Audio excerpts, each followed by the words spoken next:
land and timber aplenty. The Mother Earth. Reap what we sow. Dinner on the ground. Tradition. On Saturday night, I could hear the piano playing. Picking and fiddling. All day singing. I had the joint jumping.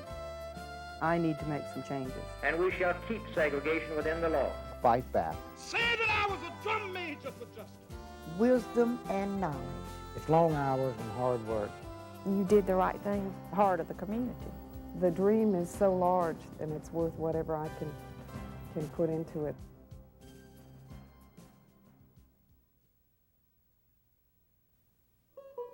When Johnny came marching home to Alabama after the Civil War, he climbed on a bike. It was called a velocipede, and it was so popular that by 1869 there was a track in Montgomery and the newspaper ran ads for parts. Since then, bikes have always been in Alabama's picture, but to one side, lest they be run over or sideswiped. Now many Alabamians are challenging conventional thinking about bikes. They're riding faster and farther than ever. They're riding bikes to work and staying on them once they get there.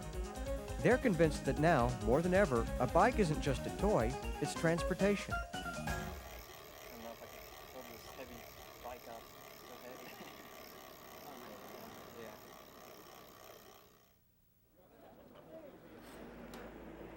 They hit the road after work, on the weekends, sometimes on their lunch hour. Bicycling is attracting Alabamians of all shapes, sizes, and ages. There are more than 95 million bicyclists in the United States. Bike riding isn't kid stuff. 42% of American adults, 70 million people, rode a bike last year, and the popularity of bicycling is growing. In Birmingham over the last 15 years, the number of bikes has nearly doubled to 330,000. The number of bicycle shops has grown from 5 to 14. Most people are riding for fun or for exercise, but there are other reasons to get on a bike.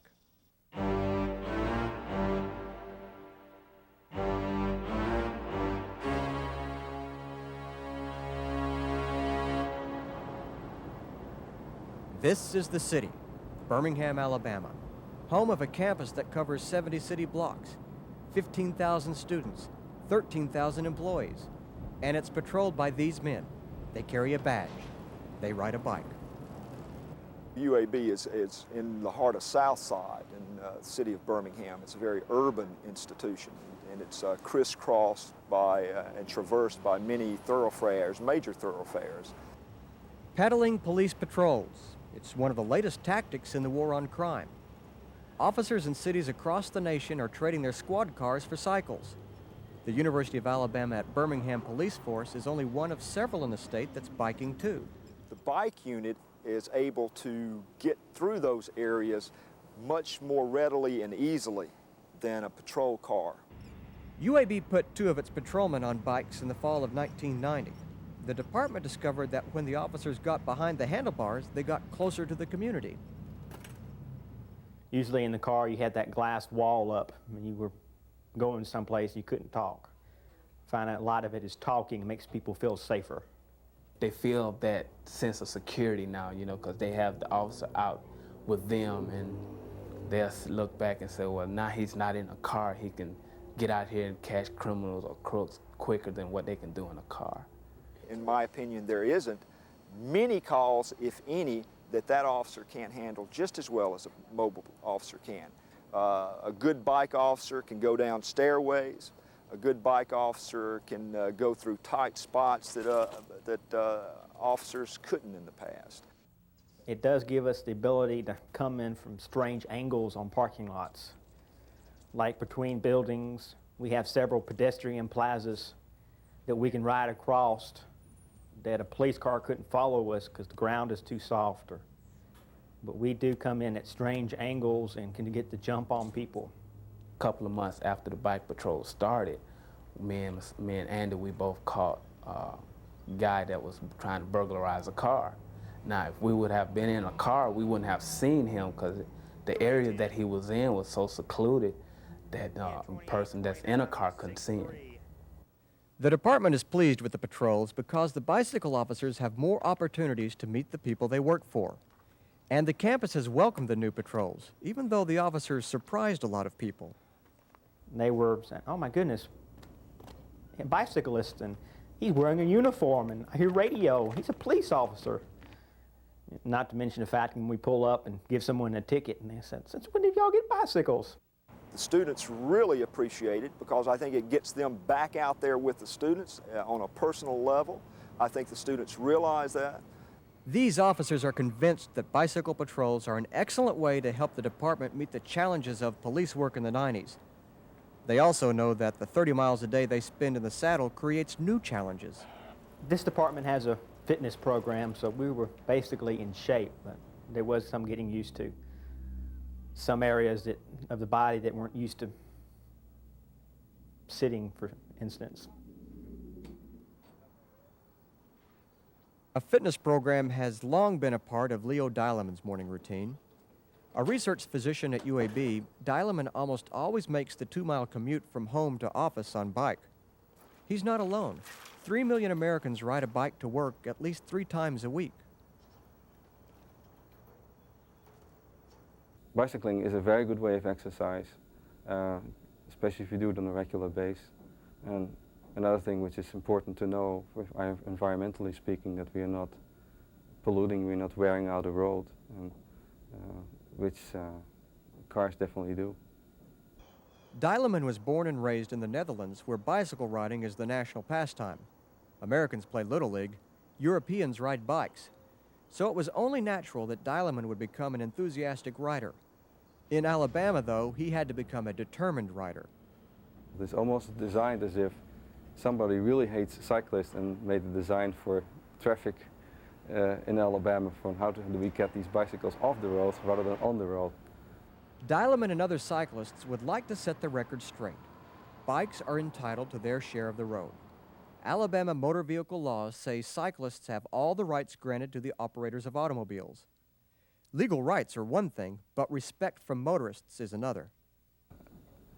The real bad experiences, of course, you have that people just not only yelling at you, but some people are out to get bicycles, like opening doors and run in front of you, or not doing it on purpose, but not being aware of cyclists. And some people just shout at you, get off the road. Dileman and other members of the Birmingham Bicycle Club think more people would ride if it was safer and more convenient. They've asked local and state officials to consider cyclists when planning new roads, and they've made some suggestions that could be used on existing streets and highways. Most important, wider right lanes will let motorists pass bikes safely and at will. Bikes aren't threatened by a car crowding them. Railroad tracks can be trouble if it's a rough crossing or at something other than a right angle, which can turn a wheel and cause a fall. A road with potholes or uneven pavement is difficult for a car to negotiate. It's practically impossible for a bike to travel safely. Demand-controlled traffic lights aren't tripped by bikes. Cyclists get stuck waiting for a green light or risk an accident when they become impatient and cross on the red. Leo Dileman's problems aren't over when he gets past these obstacles and gets off his bike. He has a common bicycle commuter complaint. I remember the first day I came here and I cycled into work and was looking for a place to park my bicycle.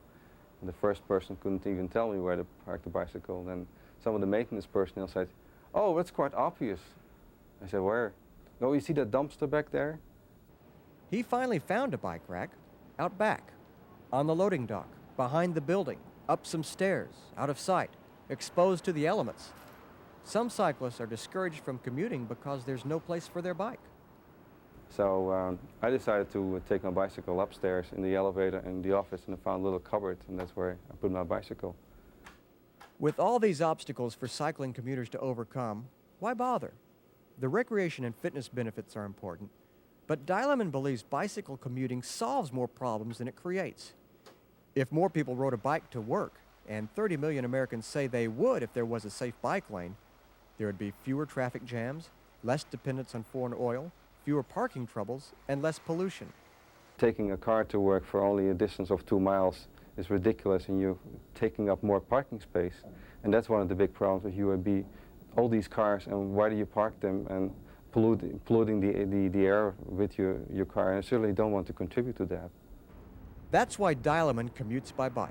And that's why the state cyclists are stepping up their campaign to convince officials that Alabama must build and repair roads with bicycle riders in mind.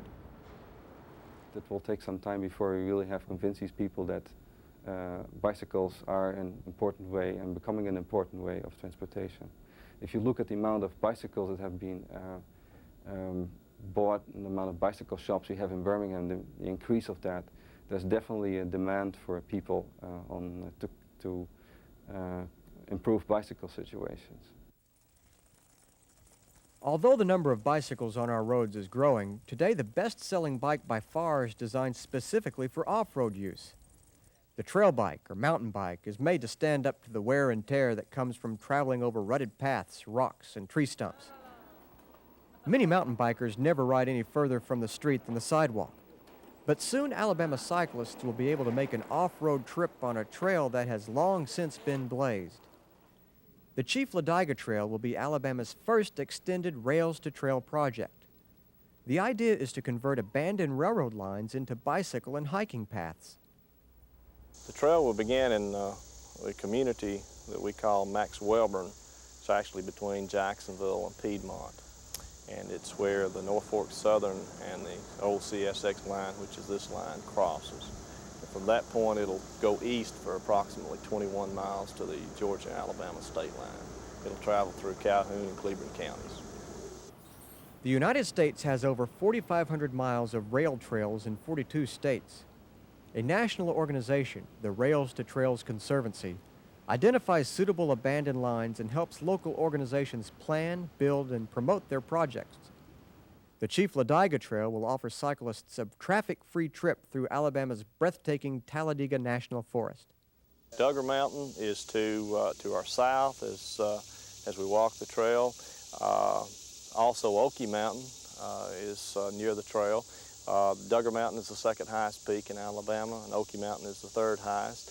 Also, there is a number of trestles, some 30 feet high, which the trail will cross over. Very, very beautiful scenery. And it's just a beautiful, beautiful area. Very wooded, very remote in many cases, and just a beautiful nature site. The Chief Ladiga Trail offers something to the city of Piedmont, too. Better times. A chance to recover from the loss of the railroad. A new tourist trade, motels. There have been inquiries about campgrounds along the route.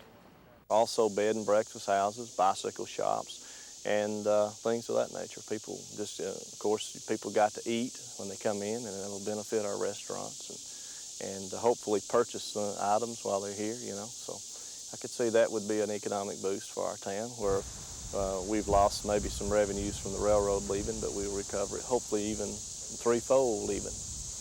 Although the rails and ties have been removed, a lot of work remains to be done. Some trestles have to be replaced, and the rock ballast will be taken up to provide a smoother surface for hikers and cyclists. The short-term goal is to have 15 miles open by the summer of 1992. It's possible that one day this trail could connect all the way to Atlanta, is that right? That's our long-range plans. We would like to see it tie in all the way from Atlanta to Birmingham at some period of time. There's a lot of work involved in doing that, but that would be about approximately 175-mile trail. Has it been difficult to sell members of your community on this idea?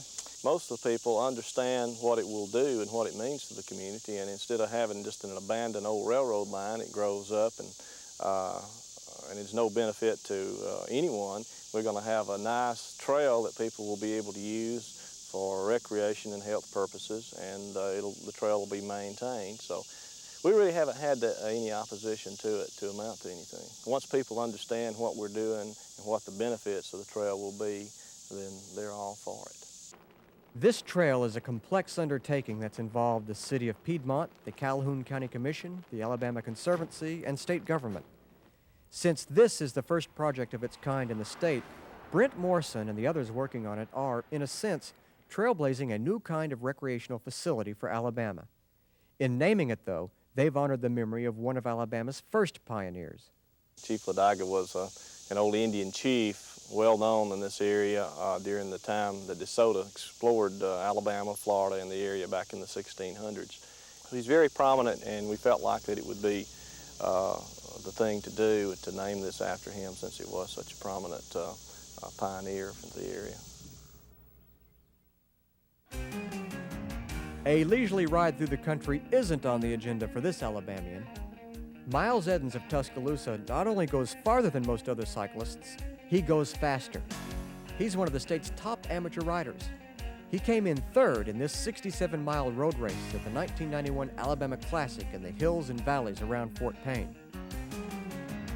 Amateur racing is very tough in the Southeast. A lot of people are surprised when they come down from like California or Colorado, expecting it to be real easy. But some of the big criteriums in North Carolina are as fast as any race in the country.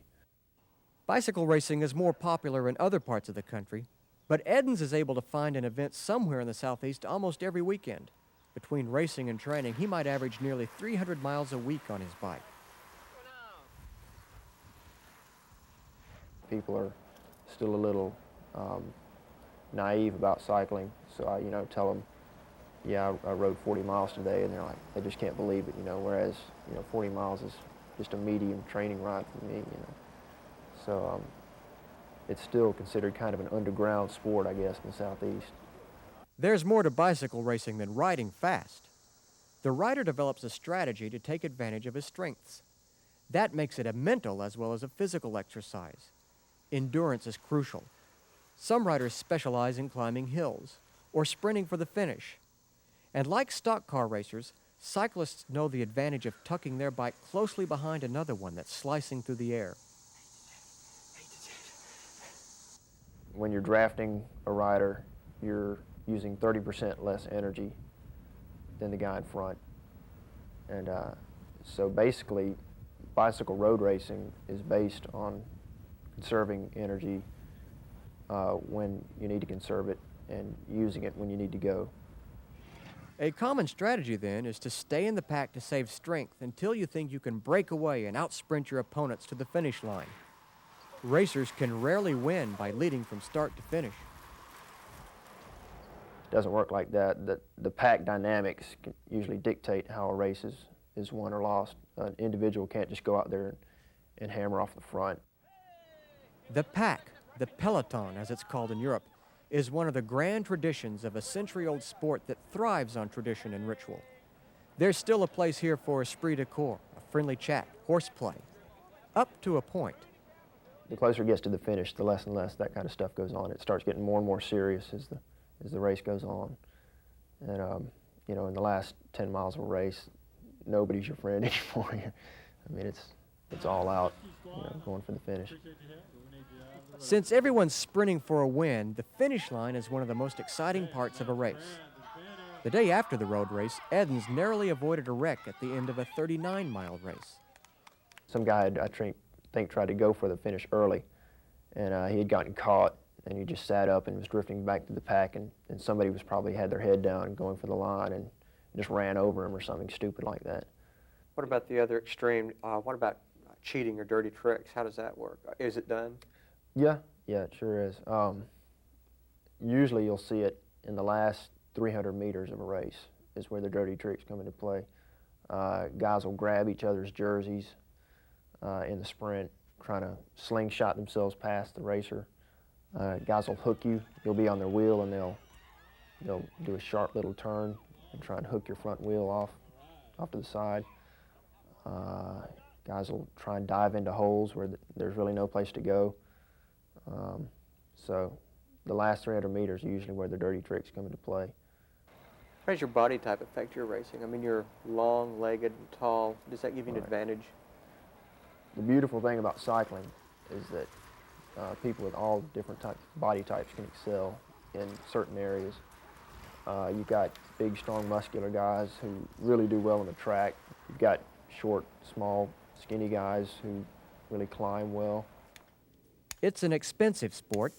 A racer can easily have $3,000 in his bike and other equipment.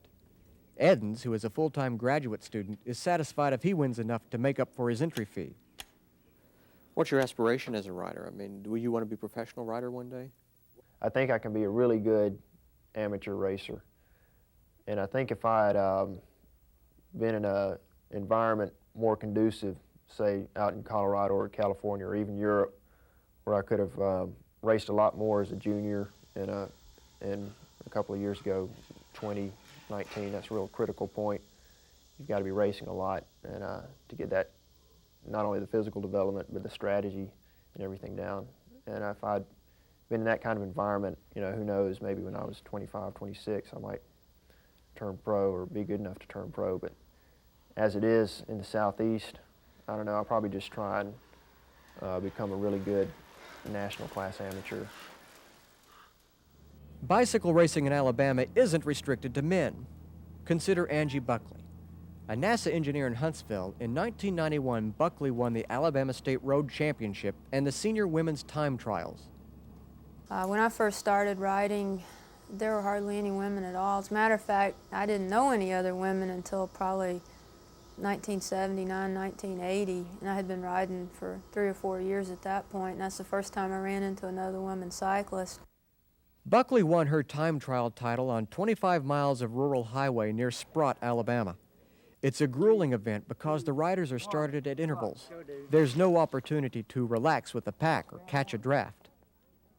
Well, the time trial is probably the hardest race in bike racing because it's just you and the clock, and it requires a whole lot of concentration. And you got to go 100% the whole time, and you just got to make yourself not quit. A really fast time trialist will do it in well under an hour, you know, 55, 56 minutes. It took me right at an hour and 5 minutes to do it this year. Women and bikes have, in a sense, grown up together. At the turn of the century, women were among the nation's most avid cyclists because the machine afforded them a new sense of independence and freedom. The costume they adapted for riding, bloomers, helped free them from the corsets and gowns of the Victorian age. The outfit has changed considerably, and the attitudes of manufacturers are changing too. They're tailoring their products for a new market.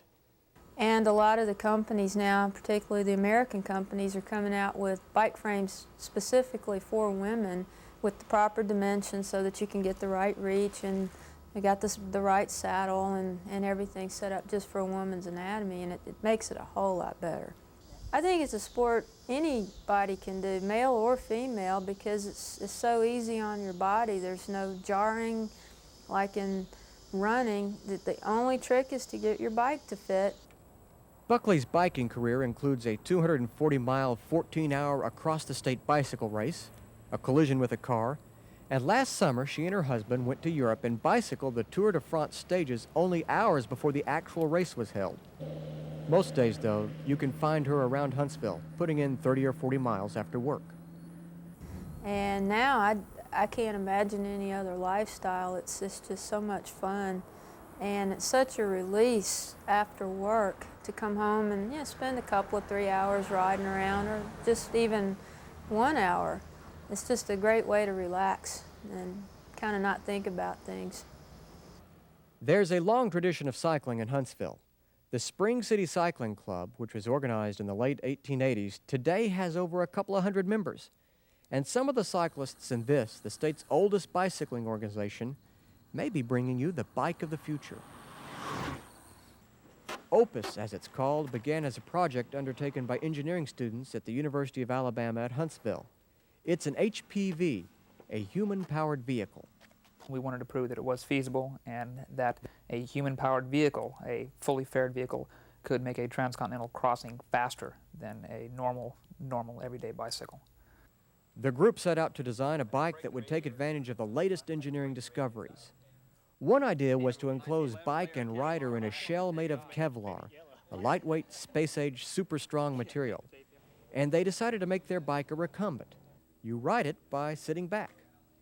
They're a little more comfortable in terms of the way you're sitting. You're sitting in a lawn chair, effectively, which is a little more comfortable for most people than sitting on a regular bike seat. They can be faster when set up properly. So we basically broke up into several different groups and maximized each area, structural area, aerodynamic area, ergonomics, components, and the like, until we come to a design that we consider to be maximized. After construction, testing, and fundraising, the team made plans to make a 3,000-mile bicycle trip across the continent in about 7 days. They had help from UAH, NASA, and other local industries that let them use equipment and facilities. And they were all very helpful. They were very excited about the project and were enthusiastic about seeing a group of young, enthusiastic engineering students doing something they thought was neat. On flat ground, the best we've done is just a shade under 50, high 49 mile-an-hour speed. In training runs, we've had much higher speeds than that, specifically in some of the longer distance events where we've had some really serious hill encounters. We've been able to get up to about 72 miles an hour, which is probably about the fastest we've gone in that vehicle. They traveled across the southern half of the nation and onto the front pages of newspapers along the route. It took 16 days, longer than planned, because Lindner's knee gave out and rookie riders had to take over. They found, though, that a single driver could put in as many as 200 miles a day. It's amazing how fast it feels. You get on a feeling like you're in a car almost because you don't have that air blowing on you. And it seems to, your resistance, you're more worried about the weight of the vehicle than you are the aerodynamic resistance because you're in a much slicker range. You can go much faster. Now the team is out of school. Gant and Lindner have graduated from distance to speed. They want to go to the International HPV Speed Championships. At that competition, our goal is to win. We want to race against the best in the world and show that we can compete and win. These engineers, who found jobs with NASA and the Army Missile Command, spend their free time in pursuit of a faster machine. They know a recumbent bike is faster than a road bike. An enclosed recumbent is faster yet. Work's already begun on a new vehicle they hope will take them into the record books. We'll be able to drop weight by about a factor or two, and specifically this new vehicle is designed with a much more narrow goal. We're not looking at driving in traffic. We're not looking at doing some type of transcontinental thing. We want to go fast, and that's what we want to do. The sprints are held over a course where you have unlimited run-up, and you're allowed your time through 200 meters. Top speeds going through those sprints are around 54, 55 miles an hour. So, is this the bike of the future? Is this the kind of bike Alabamians will ride into the 21st century, whether they're commuting or racing or patrolling a beat? It's a question Fritz Gant can't answer. All he knows is that for him, right now, it's the right bike. It's fun. It is really fun. I enjoy being an engineer. I enjoy riding, and I enjoy speed. I like to go fast. And these are three things that I can do riding an HPV.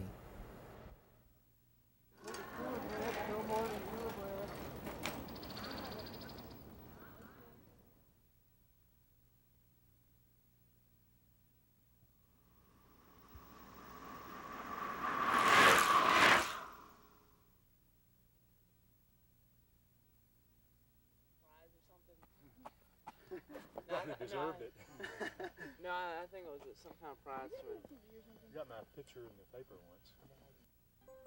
If you have a question or comment about this program, or if you'd like to purchase a copy of it, please call 1-800-239-5233. Or you may write The Alabama Experience, Box 870150, Tuscaloosa, Alabama 35487. Please include the word bike on your request.